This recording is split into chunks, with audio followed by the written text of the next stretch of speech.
सुनो, एक गिलास पानी देना। क्या? एक गिलास पानी ले आओ। ना तो मैं आपकी नौकरानी हूँ और ना ही आपका छोटा भाई जो आपका हुक्म सुनते ही दौड़कर आपके लिए गिलास पानी ले आऊं। मेरे बाप के घर में मेरे एक इशारे पर 10 नौकर हाथ बांधे खड़े रहते थे। ये मत भूलिए कि मैं एक अमीर बाप की इकलौती बेटी हूँ। आप तो उम्र में बड़े हैं ना, किससे किस तरह की बात की जाती है इतनी तमीज तो आपको आनी चाहिए। Mind it.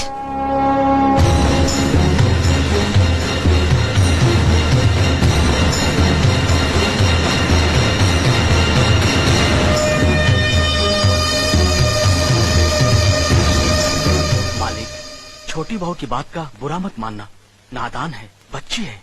गलती हमारी है मुनीम जी। हमने ऐसी लड़की को काम करने को कहा जिसे काम करने की आदत ही नहीं है। बड़े भैया पानी। नकुल, वो ट्रैक्टर रिपेयर करवा लिया ना? जी करवा दिया।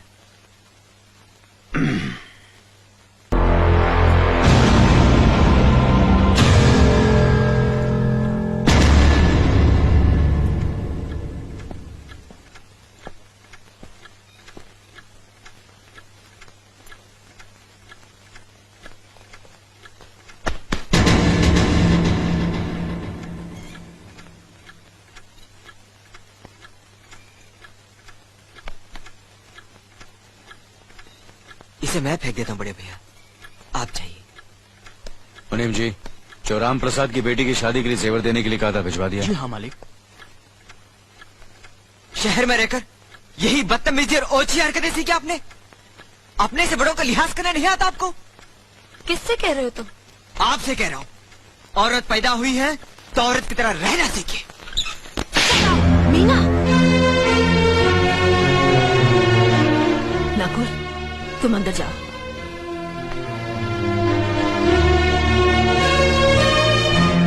पागल हो गई हो तुम?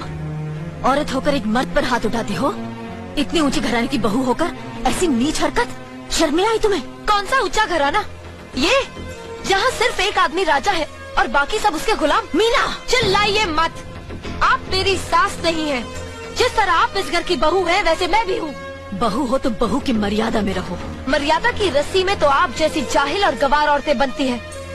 मुझ जैसी पढ़ी लिखी मॉडर्न जमाने की लड़की नहीं। Uneducated idiots. Excuse me, I am not an illiterate. I am a graduate from the University of Allahabad. I am aware of the modernization of women, but I have not forgotten my culture, my customs, my traditions and my values, and most of all, I never ever forget that I am an Indian woman. Modern जमाने की औरत भी औरत ही होती है। उसे भी मर्द ही ब्याह कर ले जाता है, मर्द को ब्याह कर वो नहीं ले जाती।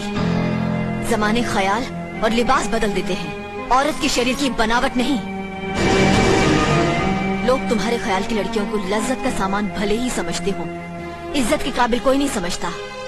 इज्जत आज भी उन्हीं औरतों की होती है जिनकी आंखों में हया हो, लाज हो, शर्म हो। हम नहीं कहते कि तुम बंदिशों में रहो, लेकिन अपने दायरे की सीमा को मत भूलो।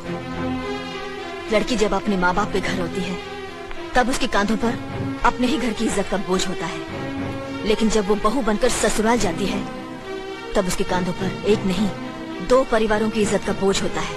आज जिस तरह तुमने नकुल को तमाचा मारा है, अगर उसी तरह उसका भी हाथ उठ जाता तो तुम्हारी क्या इज्जत रह जाती? कभी सोचा तुमने? क्या बात है मीना?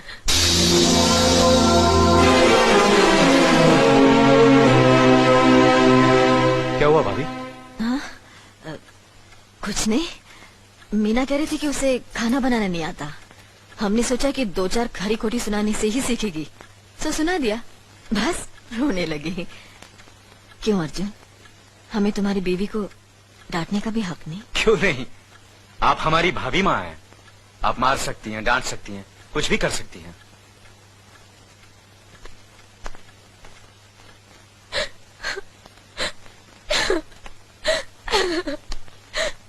मैंने भूल की जो मैं इन लोगों के बीच आ गई।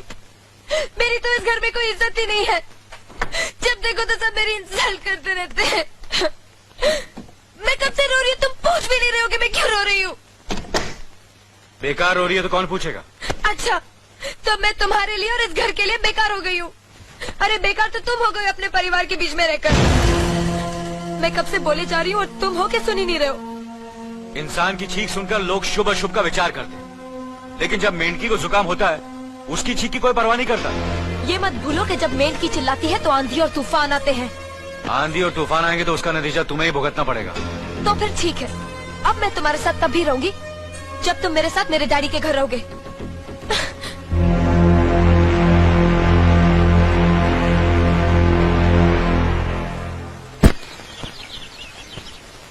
हमारी मीना बहुत प्यारी बच्ची है, लेकिन उसमें अभी भी बचपना है। हमारे तौर तरीकों को नहीं जानते है ना, लेकिन आस्ता आस्ता हम उसे सब सिखा देंगे।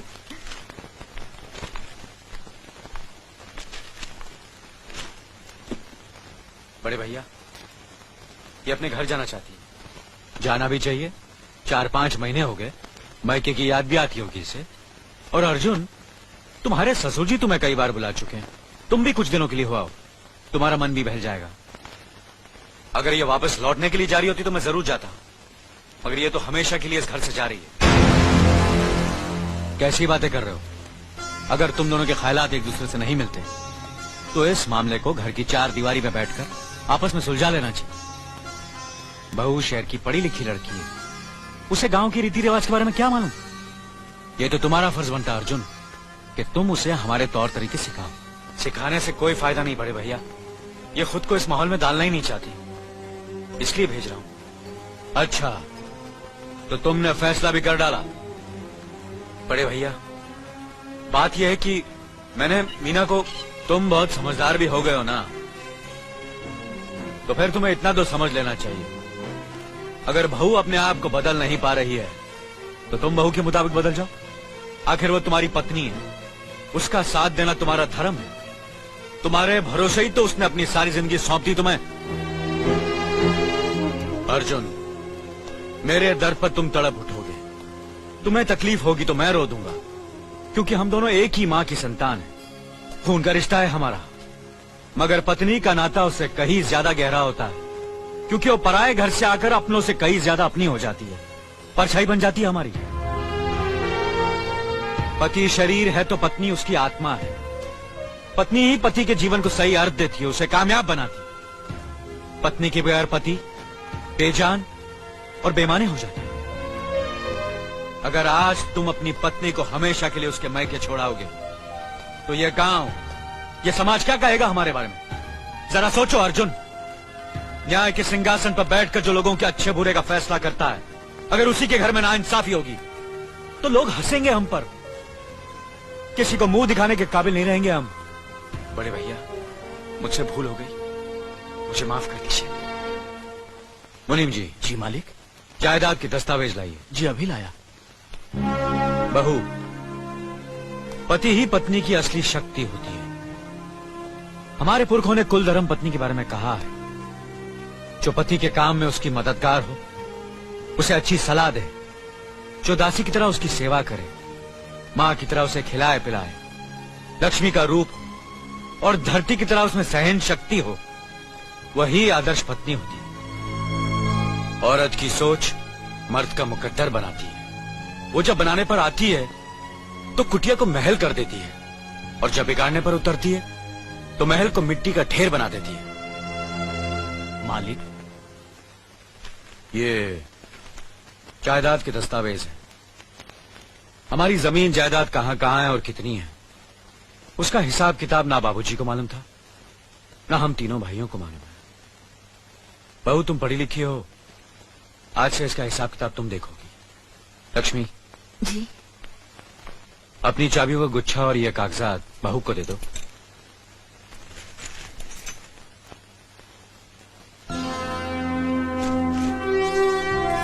आज से तुम इस घर की मालकिन हो।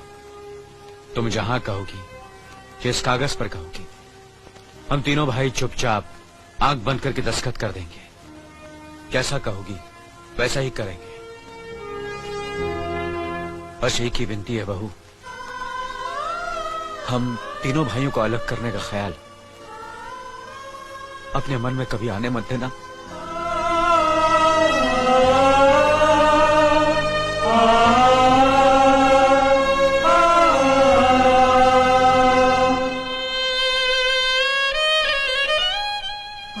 किया तुमने बहू, बहुत अच्छा किया। इनकी आंखों में आंसू देखने की हमने सपने में भी उम्मीद नहीं की थी, लेकिन तुमने हमें दिखा दिया। बहुत अच्छा किया तुमने, बहुत अच्छा किया।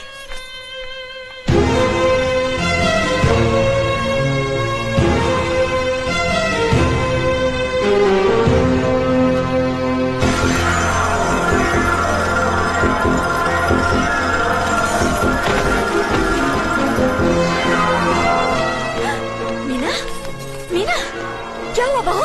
मीना, मनी जी जल्दी से डॉक्टर को बुलाइए।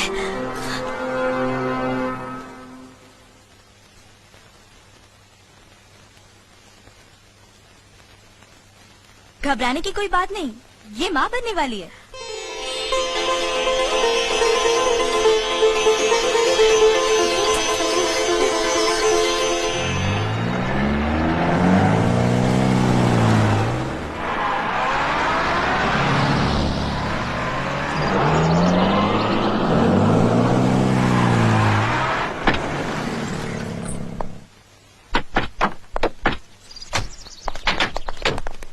आप लोग यहीं ठहरिए, मैं ठाकुर साहब से मिलकर आता हूँ।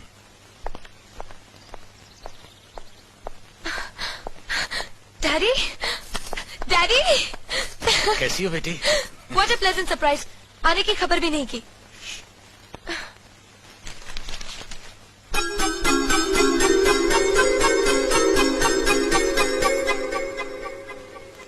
ठाकुर साहब, पाए लागू।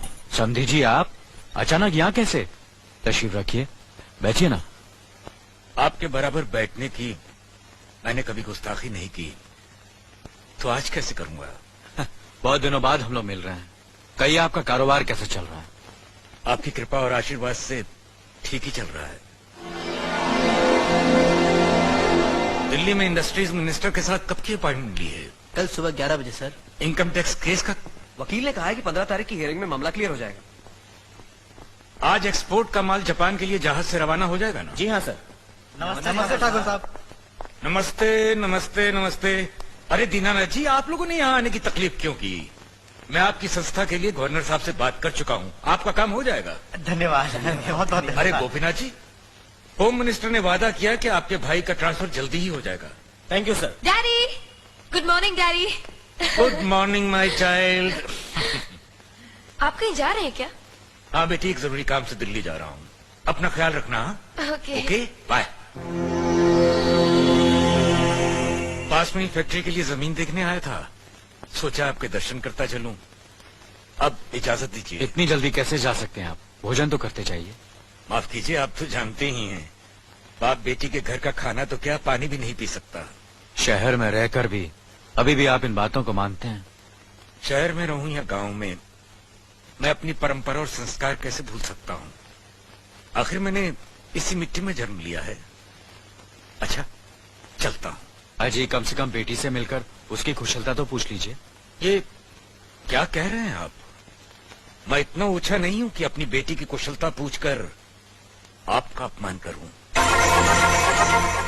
ठाकुर साहब, ये तो मेरी बेटी का सौभाग्य है कि वो इस मंदिर जैसे पवित्र घर में बहू बनकर आई, और फिर आपकी छत्र छाया में तो वो कुशल हो गई। राम राम। राम राम। बेटे, जिस तरह तुम मैके में चहकाती रही हो ना, वैसे ही अपनी ससुराल को भी महकाती रहना। जी।